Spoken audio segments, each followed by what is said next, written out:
Hello friends, welcome to மக்கள் சேவை channel. இன்றைக்கி நம்ம ஒரு சூப்பரான இன்ஃபர்மேஷன் பற்றி தான் பார்க்க போகிறோம். அதாவது டிஎன்யூஎஸ்ஆர்பி பிசி எக்ஸாமுக்கு என்னமான டாக்குமெண்ட்லாம் கொண்டு போகணும், அது மட்டும் இல்லாமல் எக்ஸாமில் எந்தமான இன்ஸ்ட்ரக்ஷன் ஃபாலோ பண்ணணும், இதை பற்றின மொத்த இன்ஃபர்மேஷன் தான் இந்த வீடியோ வந்து பார்க்க போகிறோம். இந்த வீடியோ ஸ்கிப் பண்ணாமல் ஃபுல்லாக பாருங்கள். அது மட்டும் அல்ல, இந்த வீடியோ நிறைய பேருக்கு ஷேர் பண்ணுங்கள். ஃபஸ்ட்டு இந்த வெப்சைட் பண்ணிக்கோங்க. இந்த வெப்சைட்கான லிங்க்கை நான் டிஸ்கிரிப்ஷன் வந்து கொடுத்துட்றேன். tnusrb.tngov.in இதான் வந்து பார்த்தா அஃபீஷியல் வெப்சைட். ஓகே, ரீசெண்டாக டிஎன்யூஎஸ்ஆர்பிலேருந்து பிசி எக்ஸாமுக்கான ஹால் டிக்கெட்டை வந்து பார்த்தா வெளியிட்டிருந்தாங்க. ஸோ இது வரைக்கும் உங்களுக்கான ஹால் டிக்கெட்டை டவுன்லோட் பண்ணாதவங்க ஆன்லைன் மூலமாக டவுன்லோட் பண்ணிக்கோங்க. எப்படி டவுன்லோட் பண்ணி நம்ம சேனலில் வீடியோ போட்டிருக்கோம், இந்த வெப்சைட்டில் கொடுத்துருக்காங்க பாருங்கள்.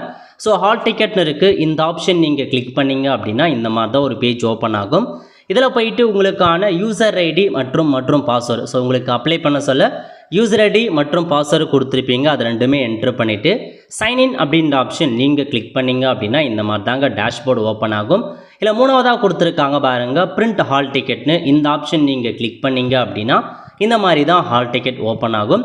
இதில் போயிட்டு எல்லா இன்ஃபர்மேஷன்ஸுமே கரெக்டாக இருக்கா இல்லைன்றதை நீங்கள் செக் பண்ணி பார்த்துக்கோங்க. ஸோ இப்போ நம்ம இன்ஸ்ட்ரக்ஷன் என்ன அதை பற்றி வந்து பார்க்கலாம். ஓகே, அதாவது எக்ஸாம் பொறுத்த வரைக்கும் உங்களுக்கு 9/11/2025 அன்னைக்கு தாங்க எக்ஸாம் இருக்குது. ஸோ முன்கூட்டியே சீக்கிரமாகவே ஹால் டிக்கெட்டை பப்ளிஷ் பண்ணிட்டாங்க. எக்ஸாம் பொறுத்த வரைக்கும் முதன்மை எழுத்து தேர்வு மற்றும் தமிழ் மொழி தகுதி தேர்வு இருக்க போது. எக்ஸாம் எப்போ நடக்க போகுது அப்படின்னா 10 மணிலேருந்து 12:40 வரைக்கும் எக்ஸாம் வைக்கிறாங்க. நீங்கள் வந்து எக்ஸாம் ஹாலுக்குள்ளே முடிஞ்ச அளவுக்கு 9:30 மணிக்குள்ளாரே வந்து எக்ஸாம் ஹாலுக்குள்ளே போயிட பாருங்கள். அதுக்கு மேலே போனீங்க அப்படின்னா அலோவ் பண்ண மாட்டாங்க. எக்ஸாம் டைம் 10 to 12:40 வரைக்கும் எக்ஸாம் நடக்க போகுது. தேர்வு மையத்தின் முகவரி இந்த இடத்துல தாங்க உங்களுக்கான எக்ஸாம் நடக்க போகுது. இந்த பிளேஸ் எங்கே இருக்குது அப்படின்றத முன்கூட்டியே தெரிஞ்சுக்கிட்டு அதுக்கேற்ற மாரி ப்ரிப்பேராக வந்து போக பாருங்கள். ஓகே, ஸோ இப்போ நம்ம எக்ஸாமுக்கு என்ன கொண்டு போனோம் அப்படின்னா கம்பல்சரி இந்த ஹால் டிக்கெட்டை கொண்டு போங்க. ஹால் டிக்கெட்டோட பக்கம் மட்டும் நீங்கள் கொண்டு போனால் போதுமானது. கலர்லேயும் கொண்டு போகலாம், பிளாக் அண்ட் ஒயிட்லேயும் கொண்டு போகலாம், அது உங்கள் விருப்பம் தான். ஸோ ஹால் டிக்கெட்டோட first page black and white அல்லது கலர் ஏதாச்சும் ஒன்று கொண்டு போங்க. தெளிவாக கொடுத்துருக்காங்க பாருங்கள். இதில் அதாவது என்ன சொல்லியிருக்காங்க அப்படின்னா, விண்ணப்பதாரர் தேர்வு கூட சீட்டு, அடையாள அட்டை, கருமை நிற பந்துமுனை எழுதுகோள் தவிர பிற எதுவுமே எடுத்து போகக்கூடாது. அதாவது ஹால் டிக்கெட்டாக இருக்கட்டும், உங்களுக்கான டாக்குமெண்ட், பிளாக் இங்கு, பால் பென், இதை மூணத்தை தவிர்த்து எக்ஸாம் ஹாலுக்குள்ளே எதுவுமே அலோவ் பண்ண மாட்டோம். எது நீங்கள் எடுத்துகிட்டு வரக்கூடாது அப்படின்றதையும் சொல்லியிருக்காங்க. அதேமாரி இந்த ஹால் டிக்கெட் கூட ஏதாச்சும் ஒரு டாக்குமெண்ட்டை நீங்கள் கொண்டு போகிற மாரி இருக்கும். என்னமான டாக்குமெண்ட் அப்படின்னா உங்களுடைய Aadhaar card, driving licence, voter ID, இதில் ஏதாச்சும் ஒரு டாக்குமெண்ட்டை அசலை கொண்டு வர வேண்டும். ஒரிஜினல் வந்து கேட்டிருக்காங்க. ஹால் டிக்கெட் கூட கம்பல்சரி இதில் ஏதாச்சும் ஒரு டாக்குமெண்ட்ஸை நீங்கள் கையில் கொண்டு போகிற மாரி இருக்கும். ஓகே, அதேமாரி ஹால் டிக்கெட்டில் உங்கள் ஃபோட்டோ வந்து சரியாக இல்லாமல் இருக்குது, தெளிவாக தெரியல அல்லது ஃபோட்டோவே இல்லாமல் இருக்குது அப்படின்னா நீங்கள் ஒரு ஒயிட் பேப்பரில் உங்களுடைய பாஸ்போர்ட் சைஸ் ஃபோட்டோ ஒட்டி அதுக்கு கீழே உங்கள் பெயர் என்ன, முகவரி என்ன, ரெஜிஸ்ட்ரேஷன் நம்பர் என்ன, உங்கள் சைன் பண்ணி ஏதாச்சும் ஒரு டாக்குமெண்ட், அதாவது ஆதார் கார்டோ, பாஸ்போர்ட்டோ, டிரைவிங் லைசன்ஸோ, பேன் கார்டோ, ஜெராக்ஸை கொண்டு போகணும். அதாவது மேலே சொன்னாங்க பாருங்கள், இந்த ஏதாச்சும் ஒரு டாக்குமெண்ட் ஒரிஜினல் எல்லாருமே கம்பல்சரி கொண்டு போகணும். பட் இதில் ஒரு வேளை உங்கள் ஹால் டிக்கெட்டில் ஃபோட்டோ தெளிவாக இல்லாமல் இருக்குது, ஃபோட்டோவே இல்லாமல் இருக்குன்னா மட்டும் நீங்கள் வந்து ஒரு ஒயிட் பேப்பரில் ஃபோட்டோ ஒட்டிட்டு உங்கள் நேம் சைன்லாம் பண்ணிவிட்டு ஏதாச்சும் ஒரு ஜெராக்ஸை கொண்டு போகணும் அப்படின்றத உங்களுக்கு வந்து சொல்லியிருக்காங்க. அதுக்கப்புறம் வந்து பாருங்கள், கண்டிப்பாக நீங்கள் எக்ஸாம் பொறுத்த வரைக்கும் OMR மெத்தடில் தான் எக்ஸாம் இருக்க போதுங்க. ஸோ எக்ஸாம் ஹாலுக்குள்ளே ஹால் டிக்கெட் இருந்தால் மட்டும்தான் உங்களை வந்து உள்ளே அலோவ் பண்ணுவாங்க. கண்டிப்பாக ஹால் டிக்கெட் கொண்டு போங்க. அதுக்கப்புறம் என்ன சொல்லியிருக்காங்க பாருங்கள், 9 மணிக்கு முன்னதாக வர வேண்டும் அப்படின்னு சொல்லியிருக்காங்க. குறைந்தபட்சம் 60 நிமிஷத்துக்கு முன்னாடி வாங்க. எடுத்துக்காட்டாக 9 மணிக்கெலாம் வந்துருங்க அப்படின்னு சொல்லிட்டாங்க. 9:30 மணிக்கு மேலே வரீங்க அப்படின்னா நுழைவாயில் மூடுவோம். ஸோ 9 மணிக்குள்ளாரே வந்துருங்க அப்படின்றத சொல்லிட்டாங்க. நெக்ஸ்ட்டு OMR ஷீட்டை பொறுத்த வரைக்கும் பிளாக் பால் பென் இருக்குது பாருங்கள், அதை மட்டும் தான் நீங்கள் பயன்படுத்தணுங்க. ஸோ நீங்கள் ப்ளூ பென்னோ ரெட் கலர் பென்னோ அதெல்லாம் பயன்படுத்தக்கூடாது. ஒன்லி மை பென்னை மட்டும் தான் நீங்கள் யூஸ் பண்ணி ஆகணும். பிளாக் பால் பென் மட்டும் தான் பயன்படுத்த பாருங்கள். அதேமாரி எக்ஸாம் ஹாலுக்குள்ளே மொபைல் ஃபோனோ, கால்குலேட்டரோ, ப்ளூடூத் டிவைஸோ, இந்த மாதிரி எலக்ட்ரானிக் ஐட்டம் எதுவுமே வந்து கொண்டு வர அனுமதி இல்லை அப்படின்றதையும் உங்களுக்கு வந்து சொல்லியிருக்காங்க. அதேமாரி எக்ஸாம் முடிகிற வரைக்கும் நீங்கள் அங்கேயே வெயிட் பண்ணி தான் ஆகணும். நீங்கள் முன்கூட்டியே எக்ஸாம் முடிச்சிட்டாலும் உங்களை அலோவ் பண்ண மாட்டோம் அப்படின்றத கொடுத்துருக்காங்க. தேர்வு எழுதும்போது பேசவோ, செய்கை புரியவோ, பார்த்து எழுதவோ, வினாத்தாள் விடைத்தாளை மாற்றவோ கூடாது. அப்படி மீறினால் சட்டப்படி நடவடிக்கை மேற்கொள்ளப்படும். ஸோ அந்த மாதிரி ஏதாச்சும் பண்ணுறீங்க அப்படின்னா உங்களை வந்து பார்த்தா டிஸ்குவாலிஃபை பண்ணிவிடுவாங்க. ஒரு 3-4 வருஷத்துக்கு எக்ஸாம் எழுத மாதிரி பண்ணுறாங்க. ஸோ இதெல்லாமே கரெக்டாக ஃபாலோ பண்ணிக்கோங்க. அதுக்கப்புறம் என்ன சொல்லியிருக்காங்க அப்படின்னா, நீங்கள் எக்ஸாம் ஹாலுக்குள்ளே போக சொல்ல உங்களுக்குன்னு ஒரு டேபிள் கொடுத்துருவாங்க. அதில் ரெஜிஸ்ட்ரேஷன் நம்பர் எல்லாமே இருக்கும். அந்த இடத்த பார்த்து கரெக்டாக உட்காந்து எக்ஸாம் எழுதுங்க அப்படின்னு சொல்லியிருக்காங்க. உங்களுக்கு எங்கே இடம் ஒதுக்கியிருக்காங்களோ அங்கே பார்த்து உட்காந்து எக்ஸாம் எழுதுங்க அப்படின்ற மாதிரி தான் இன்ஸ்ட்ரக்ஷன்ஸ் கொடுத்துருக்காங்க. ஓகே, நெக்ஸ்ட் வந்து பாருங்கள், தேர்வு கூட சீட்டு பற்றி கொடுத்துருக்காங்க. விண்ணப்பதாரர் தேர்வு கூட சீட்டின் முதல் தாள் மட்டுமே தேர்வு மையத்திற்கு கொண்டு வர வேண்டும். அதாவது ஹால் டிக்கெட்டோட ஃபஸ்ட்டு பேஜை மட்டும் தான் கொண்டு வரணும். நீங்கள் அந்த இன்ஸ்ட்ரக்ஷன்லாம் இருக்க பேஜை கொண்டு போகிறீங்க அப்படின்னா அலோவ் பண்ண மாட்டோம், தூக்கி அடாசிடுவோம் அப்படின்னு சொல்லிட்டாங்க. ஸோ ஃபஸ்ட்டு பேஜை மட்டுமே பிரிண்ட் அவுட் கொண்டு போவாங்க. வேஸ்ட்டாக 4 பக்கமும் கொண்டு போகிறது எப்படி இருந்தாலும் வெளியே மற்ற பேஜ்லாம் வெளியே உள்ள அலோவ் பண்ண மாட்டாங்க, வெளியே போட சொல்லுவாங்க. ஸோ ஃபஸ்ட்டு பேஜை மட்டுமே பிரிண்ட் அவுட் கொண்டு போங்க. அதுக்கப்புறம் நீங்கள் எக்ஸாம் முடிச்சதுக்கப்புறம் இந்த ஹால் டிக்கெட்டை பத்திரமா எடுத்து வச்சுக்கோங்க அப்படின்றத சொல்லிட்டாங்க.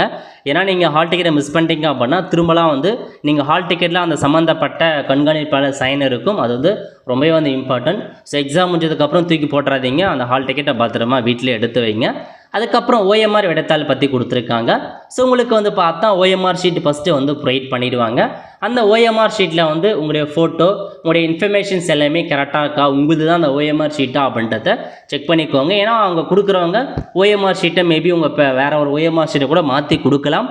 நீங்கள் அப்படியே கூட பார்க்காத அப்படியே நீங்கள் ஆன்சர் பண்ணிட்டே இருப்பீங்க. அந்த மாதிரி பண்ணாதீங்க. ஒன்ஸு ஓஎம்ஆர் கொடுத்ததுக்கப்புறம் செக் பண்ணுங்கள், உங்கள் ஃபோட்டோ தான் இருக்கா, உங்கள் நேம் இருக்கா, உங்கள் ரெஜிஸ்ட்ரேஷன் நம்பர் இருக்கா, எல்லாமே செக் பண்ணிவிட்டு அதுக்கப்புறம் நீங்கள் ஸ்டார்ட் பண்ணிக்கலாம். ஏதாச்சும் மிஸ்டேக் கொடுத்துருக்கான சம்மந்தப்பட்ட அறை கண்காணிப்பாளர் அவங்கக்கிட்ட நீங்கள் கொடுத்தீங்க அப்படின்னா அவங்க மாற்றி கொடுத்துருவாங்க. ஓகே, தேர்வு தொடங்குவதற்கு முன்பு விடைத்தாளில் குறிப்பிடப்பட்டுள்ள விதிமுறைகளை படித்த பின் விண்ணப்பதாரர் ஓஎம்ஆர் விடைத்தாளின் பக்கம் முன்னில் தனது கையொப்பத்தினை அதற்குரிய இடத்துல இட வேண்டும். அதாவது எக்ஸாம் தொடங்குவதற்கு முன்னாடி ஓஎம்ஆர் ஷீட்டில் நீங்கள் சைன் பண்ணணும். அந்த இன்ஸ்ட்ரக்ஷன்லாம் படித்து பார்த்துட்டு சைன் பண்ணணும். அந்த இடத்துல கரெக்டாக சைன் பண்ணிவிடுங்க. அதுக்கப்புறம் வினாத்தாளின் வகையை அதற்கேன இடத்தில் பட்டை தீட்டவும், வினாத்தாளின் வகை முறையை பட்டை தீட்டப்படவில்லையெனில் விண்ணப்பத்தாரோடைய விடத்தால் மதிப்பிடப்பட மாட்டாது. அதாவது கொஷின் புக்கில் கொடுப்பாங்க. ஃபஸ்ட்டு ஓஎம்ஆர் ஷீட் கொடுத்துருவாங்க. அதில் நீங்கள் இன்ஸ்ட்ரக்ஷன்லாம் படித்து பார்த்துட்டு ஒரு 5 நிமிஷம் கழிச்சு கொஷின் பேப்பர் கொடுப்பாங்க. அந்த கொஷின் பேப்பரில் உங்களுக்குன்னு நம்பர் எழுதியிருப்பாங்க, கொஷின் பேப்பர் நம்பர். அந்த கொஷின் புக்லெட் நம்பரை உங்கள் ஓஎம்ஆர் ஷீட்டில் எழுதி அதை நீங்கள் ஷேடோ பண்ணுற மாரி இருக்கும். ஸோ கொஷின் புக்லெட் நம்பரை ஓஎம்ஆர் ஷீட்டில் எழுதாத விடுறீங்க அப்படின்னா உங்களுக்கான ஓஎம்ஆர் ஷீட்டை திருத்த மாட்டோம், செல்லுபடி ஆகாது அப்படின்றத தெளிவாக இன்ஸ்ட்ரக்ஷன்ஸ் கொடுத்துருக்காங்க. இதெல்லாம் தெளிவாக ஃபாலோ பண்ணிக்கோங்க. ஒரு வினாவிற்கு ஒரு விடையை மட்டுமே தேர்ந்தெடுத்து பட்டை தீட்ட வேண்டும். ஒன்றுக்கு மேற்பட்ட விடைகளை பட்டை தீட்டி இருந்தாலோ அல்லது அடித்தல் திருத்தல் மேற்கொண்டிருந்தாலோ அவ்வினாக்களுக்கு மதிப்பெண் வழங்கப்பட மாட்டாது. மேலும் ஓஎம்ஆர் விடைத்தாளில் எக்காரணத்தை கொண்டும் மடிக்கக்கூடாது. ஸோ நீங்கள் ஒரு ஓஎம்ஆர் ஷீட்டில் ஒரு ஆன்சர் பண்ணுறீங்க அப்படின்னா ஒரு கொஷினுக்கு ஒரு ஆன்சர் மட்டுமே பண்ணுங்கள்.